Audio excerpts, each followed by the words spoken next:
এই মিষ্টি দোকানে খুঁজলেও পাবেন না। প্রথমেই নিতে হবে দুটো পাকা আম।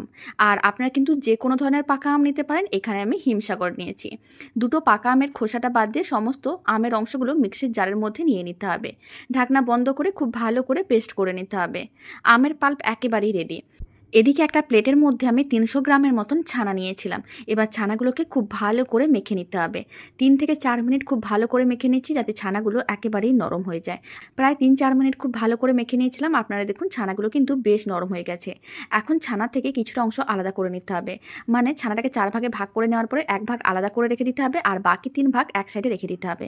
যেহেতু কাঁচা করলে তাই কাঁচা ছানা অল্প করে আলাদা রেখে দিতে হবে। এখন আমের পাল্পটা কড়াইয়ের মধ্যে দিয়ে দিলাম। তারপরে ফ্লেমটা লোতে রাখতে হবে, আর মেখে রাখা ছানার ৩ ভাগ অংশ দিয়ে দিতে হবে। লো ফ্লেমে খুব ভালো করে আমের পাল্প ছানার মিশ্রণটা মিশিয়ে নিতে হবে। আর লো ফ্লেমে মেশাতে হবে, নাহলে কিন্তু দলা পাকিয়ে যেতে পারে। খুব ভালো করে মিশিয়ে নেওয়া হয়ে গেছে। এখন ৪-৫ মিনিট ভালো করে রান্না করে নিতে হবে।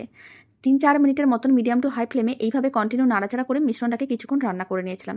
আপনারা দেখুন কালারটা একটু চেঞ্জ হয়ে গেছে। এখন ফ্লেমটা লোতে রাখতে হবে, আর ১ কাপের মতন দিতে হবে গুঁড়ো দুধ।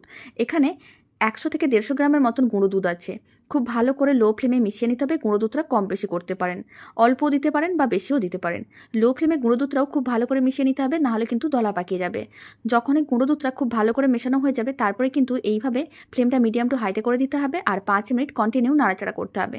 মিশ্রণটা তাহলে বেশ শুকনো শুকনো হয়ে আসবে, আর কড়াই থেকে আলাদা হয়ে যাবে। এইভাবে একবার মিষ্টির রেসিপিটা বাড়িতে বানিয়ে দেখতে পারেন। খেতে এতটাই ভালো হয় যে দোকান থেকে আর কিনে খেতেও মন চাইবে না। আমি এই মিষ্টিটি বানানোর সময় কোনো রকম কিন্তু চিনি দিইনি, তবে আপনারা চাইলে অল্প করে চিনি দিতে পারেন। আর যেহেতু পাকা আম দিয়ে বানিয়েছি, পাকা আমে কিন্তু খুবই মিষ্টি হয়, আর গুঁড়ো দুধেও মিষ্টি থাকে, তাই আলাদা করে চিনি দেওয়ার প্রয়োজনও পড়বে না। খুব ভালো করে এইভাবে ৫ মিনিটের মতো নাড়াচাড়া করে নিয়েছিলাম। মিশ্রণটা বেশ ঘন হয়ে শুকনো হয়ে এসেছিল, আর কড়াই থেকে আলাদাও হয়ে গিয়েছিল।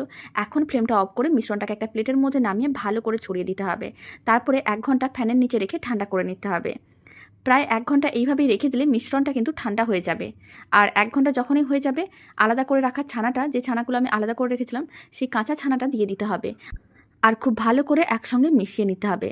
যেহেতু কাঁচা গোল্লা, তাই অল্প করে একটু কাঁচা ছানা দিতে হয়, এতে মিষ্টিটা খেতে অনেক বেশি ভালো লাগে।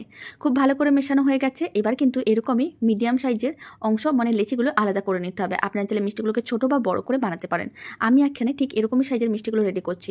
কিছুটা করে অংশ নিয়ে এরকমই গোল বলের মতন করে বানিয়ে নিতে হবে। সমস্ত মিষ্টিগুলো একইভাবে রেডি করে নিতে হবে। তারপরে গুঁড়ো দুধের মধ্যে ভালো করে কোট করে নিতে হবে। সমস্ত মিষ্টিগুলো একইভাবে রেডি করে নিয়েছিলাম। দারুণ স্বাদের কাঁচা গোল্লা বা পাকা আমের প্রাণভরা মিষ্টি একেবারেই রেডি। এবার আপনারা দেখুন মিষ্টিটা দেখতে যত না ভালো হয়, খেতে অনেক বেশি ভালো হয়। বাড়িতে একদিন হলেও বানিয়ে দেখতে পারেন।